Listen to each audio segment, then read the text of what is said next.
प्रिय श्रोता बंधुओं, आदाब, सलाम, नमस्कार। आज मैं लोकतंत्र यानी प्रजातंत्र पर एक नज़र डालने जा रहा हूँ। आप सभी लोग गौर फरमाएंगे। मेरा अकीदा है, भरोसा है कि आप लोग निश्चित रूप से ध्यान देंगे। चुनाव प्रजातंत्र में सरकार बनाने के लिए एक माध्यम है। चुनाव करने के अनेक तरीके हैं, वो बात की बात है। सवाल है कि प्रजातंत्र क्या है। प्रजातंत्र की परिभाषा है, प्रजातंत्र जनता के लिए, जनता के द्वारा जनता की सरकार होती है। प्रत्येक दल या पार्टी अपना अलग अलग उम्मीदवार को टिकट देकर खड़ा करते हैं। अच्छी बात है, लेकिन टिकट के समय ही जाति मजहब के अलावा ज़्यादातर पैसे वाले, सामंती शाही प्रवृत्ति वाले, इसके अलावा भाई भतीजावाद आदि आदि के आधार पर टिकट दी जाती है। क्या बुद्धिजीवी, देशप्रेमी, ईमानदार, संघर्षशील, त्यागी, अनुभवी का कोई जगह नहीं है?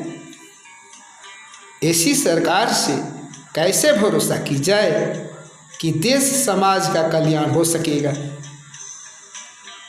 यह दुर्भाग्यपूर्ण है। जनता की सरकार जनता पर ही कहर ढाह रही है, जनता करा रही है, जबकि इस तंत्र को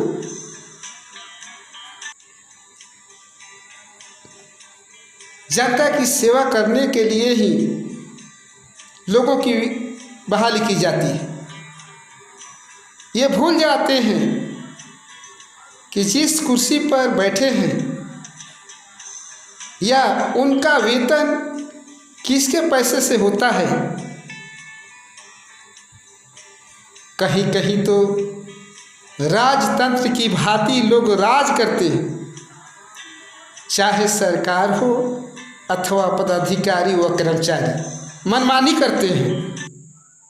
जनता त्रस्त है। छोटी छोटी कार्यों के लेकर जनता को बेहद परेशानियों का सामना करना पड़ता है।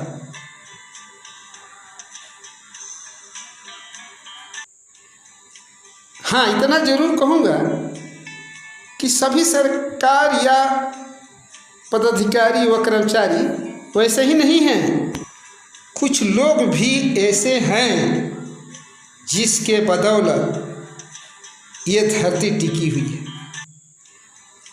समझ में नहीं आता है कि जब सरकार ही अवहेलना करने लगे तो और है। वही यदि जनता करे तो कानूनी डंडा चलाते हैं, आईपीसी के धारा की बात करते हैं, एफआईआर की बात करते हैं, डरवाते हैं, धमकाते हैं।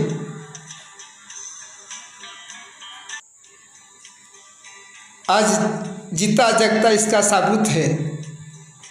सरकार की चौथा स्तंभ कहे जाने वाली मीडिया को भी नहीं बख्शी जा रही है। किसी को कैमरा फोड़ दिया जाता है, तो किसी को जेल में बंद कर दिया जाता है, तो किसी के ऊपर एफआईआर कर दिया जाता है। अब रिपब्लिक भारत को ही लीजिए, जो 100%, 100% सरोकार की बात करता है, जिस पर कई तरह के झूठे इल्ज़ाम महाराष्ट्र सरकार की ओर से लगाई गई। लेकिन रिपब्लिक भारत की गलती क्या थी? साथ ही कंगना रनावत की गलती क्या थी? ऐसे ऐसे कितने उदाहरण हैं। मात्र गलती नहीं न थी कि ये सुशांत सिंह राजपूत की घटना हो या पालघर के संतों की घटना हो या दिशा सल्यान की घटना हो या हासद की घटना, आए दिन ऐसे ऐसे घटनाएं अक्सर घटती रहती। ऐसी घटनाओं को उजागर करना और उसके अभियुक्तों को सजा दिलाना क्या गलत बात है? हद तो तब हो गई जब बॉलीवुड के जितने भी ड्रग्स में लिप्त लोग हैं, चाहे रिया चक्रवर्ती हो चाहे कोई भी, उन लोग को बचाने में वहाँ की सरकार जुट गई।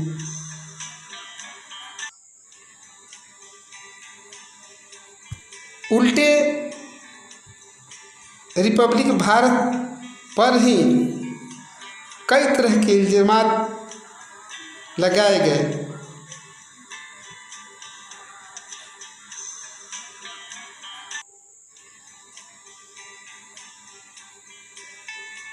अब किस पर भरोसा किया जाए?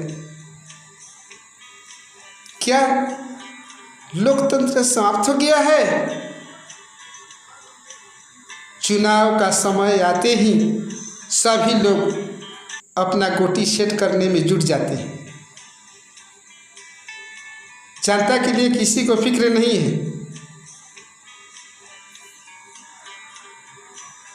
दबंग अगर माफियाओं का राज हो गया है।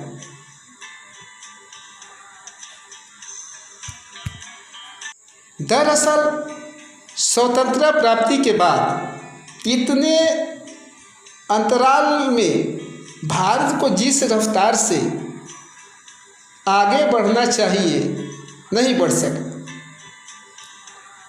भौतिक, बौद्धिक एवं नैतिक दृष्टि से राष्ट्रीय विकास दर अपेक्षित संतुलित नहीं हो सका।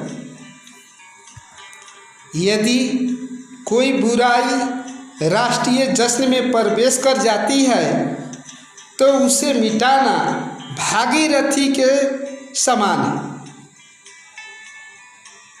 भागीरथी प्रयत्न के समान, हिमालय को चुबाने के समान, समुद्र को पी जाने का समान है।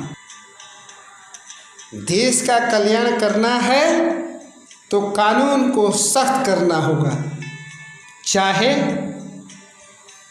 कोई भी हो, चाहे मंत्री हो, विधायक हो, सांसद हो या पदाधिकारी हो या कर्मचारी या जनता ही क्यों न हो, सबके लिए समान कानूनी कार्रवाई होनी चाहिए, चाहे अमीर हो या गरीब हो, न्याय होनी चाहिए। भारत आज बस बदनसीबी के कील में चुभा हुआ है।